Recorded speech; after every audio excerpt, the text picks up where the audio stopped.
What does the One Ring actually do? That's one of the most commonly asked questions when it comes to Lord of the Rings. It's described as this extremely powerful object, but if you've only watched the films, then you might come away feeling a little deceived. It makes you go invisible, which, yeah, that would be supremely useful, but it's probably not what you have in mind when it comes to an extremely powerful object. So today I'm going to explain what the One Ring would actually do. If you, yes, you, the person who unfortunately stumbled across this video, happen to find it and use it. And as a quick disclaimer, feel free to listen to this video rather than to watch it, as there probably won't be many visual aids, it's just that kind of topic. So one day you're going for a walk to somewhere, doesn't really matter where, and on that walk you discover a little object, a nondescript golden ring. What you do next is very important. You might be a thoughtful kind of person, so you hand it into the local police station, assuming someone has lost it and is probably looking for it. Or maybe you don't. It's just lying on the side of the path. It could have been there for weeks, months, or even years. It's a nice little trinket, so you decide that you're going to keep it. Doesn't make you a bad person. We've probably all found something and decided to keep it. Unfortunately, although you don't know it yet, this is a massive mistake. You've probably just lost your one opportunity to get rid of this damn thing before it takes a hold of you. Now that you have this thing, you feel like you have a bizarre attraction to it, but hopefully not in a sexual way. As you walk home, you devote a lot of attention to it, more so than what you would normally devote to a nondescript gold ring. You put it in your pocket, but you frequently make sure that it hasn't gone missing. When you get home, you put it in a place where you will not lose it, and you also frequently check that it is still there. You see, you don't know what this object is. Well, actually you do. It's a ring, obviously, but you don't know anything else about it. How could you know? Because of that, you don't have the tools to combat it, like for example Samwise Gamgee had during his brief experience with the One Ring in Mordor. Even as you sit in ignorance, the ring's corruptive influence is already digging its tendrils into you.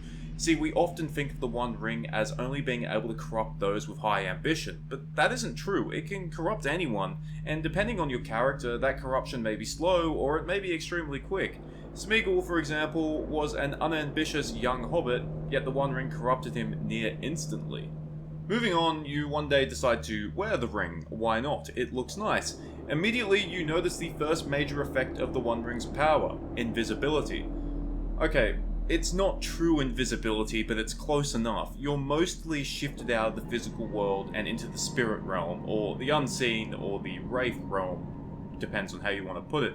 Your hearing is greatly improved, but your vision is dimmed, and the people you see only consist of dark shapes. Likewise, you're not truly invisible. Your shadow, a faint version of yourself, can still be seen, but only in broad daylight.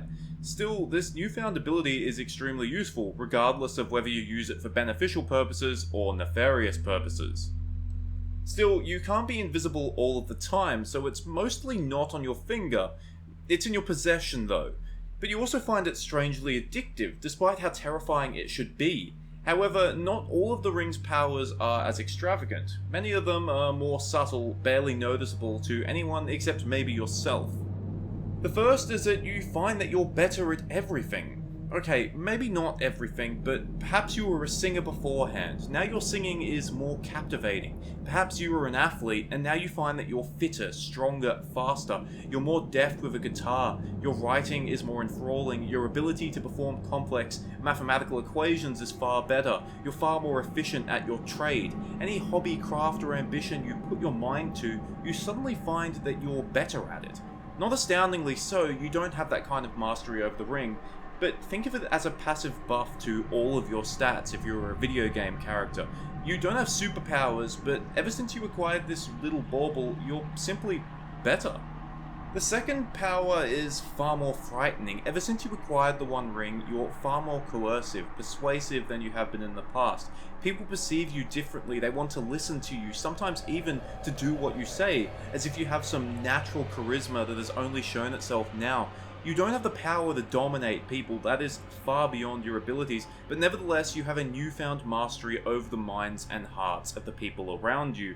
Even if you weren't before, you now find that you're something of a natural leader. People gravitate towards you and want to follow you. This is a power that can be used for good, or perhaps, and unfortunately, almost certainly, for evil. This all sounds pretty good so far, right? You pretty much have the power of invisibility, your natural abilities have been enhanced, and you're far more persuasive and commanding. With these three powers together, surely you can find a way to do whatever you want. Sure, you're not invincible, but you have a far greater advantage than anyone else. But make no mistake, the One Ring is a wholly evil object. It was created with intention to do evil, by a creator who was as close to pure evil as you could get. Regardless of your intentions, regardless of your character, regardless of your ambitions, you will end up doing evil whilst the object is in your possession. Let's talk forms of corruption, and let's start with ambition. This is the deadliest pitfall of the One Ring. Those who are ambitious will succumb to its corruption far easier. They have to safeguard themselves against these thoughts at all times. Some are successful, think Gandalf or Galadriel.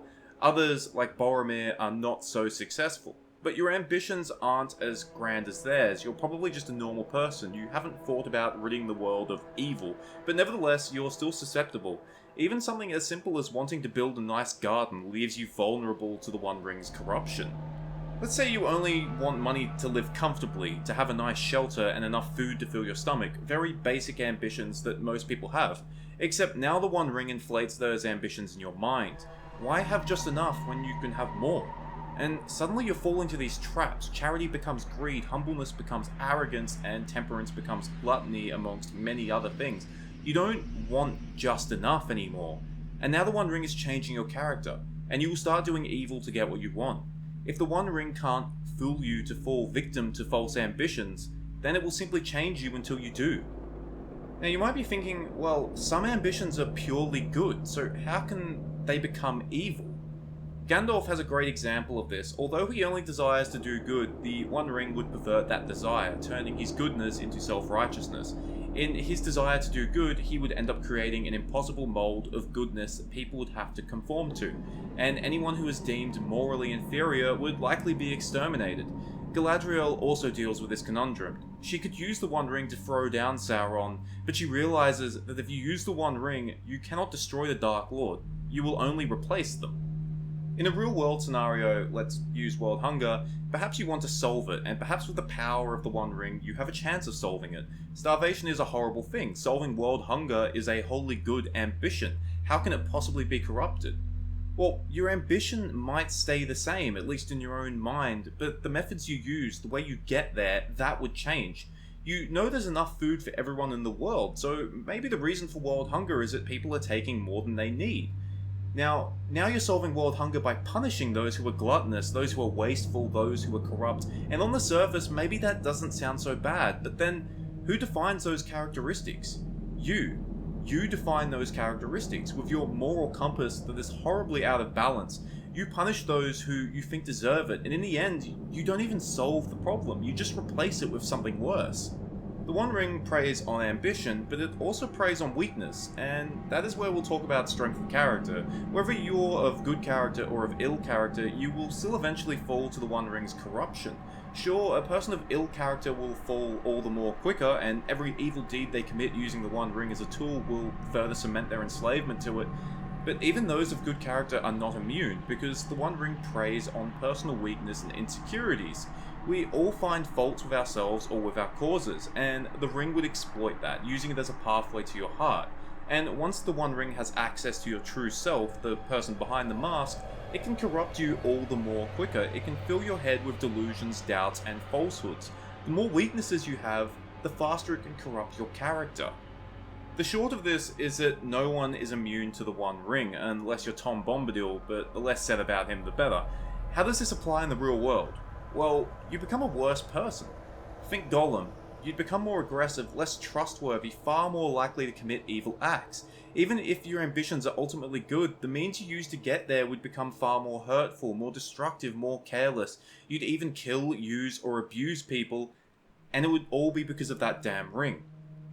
But that's the scary part. By the time the Ring's corruption sets in, you're probably fully aware that it's the root cause of this change.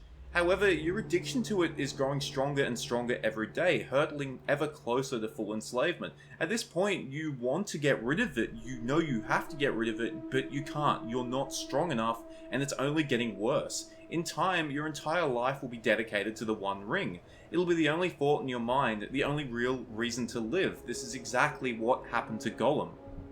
And it gets worse. By this point, your life is probably in shambles. As a mortal, you cannot master the One Ring, but the ring can master you. You're a shell of your former self, and your ability to function in normal society would be gone. Once again, think Gollum.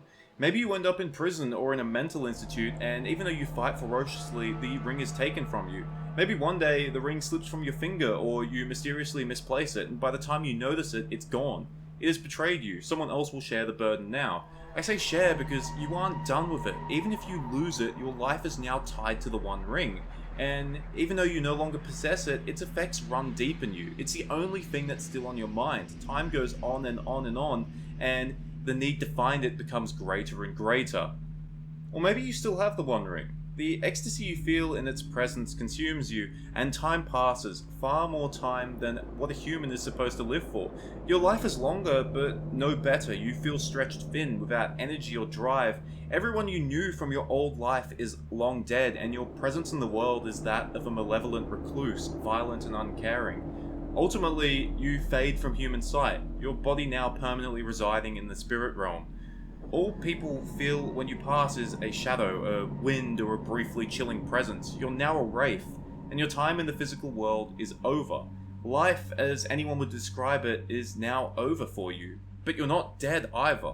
You're no longer a person, just a slave to the One Ring, a carrier until it can find its next victim. That would be the fate of a person in our own world if they found the One Ring. They might have success for a short time, they may even prosper, but that success would turn to ash. Their ambitions would be corrupted, their goodness would become evil. They would be all alone in the world with nothing except for the One Ring. And finally, their body would fade and they would become a wraith. There are some powers that mortals cannot have and should not have, and this is one of them. Thank you for watching this horribly morbid, depressing video. It seemed like a good idea when I conceptualized it, but as I reached the end of the script, it was actually somewhat painful to write, and although I've abandoned ideas and scripts before, I feel like everyone is obliged to feel my suffering in writing this one. I'm just joking, it wasn't that bad, but on to happier videos next time. War in Middle-earth returns next. Thanks, farewell, and remember, don't wear rings. They're uncomfortable. Wear necklaces instead. Maybe with a ring hanging from it.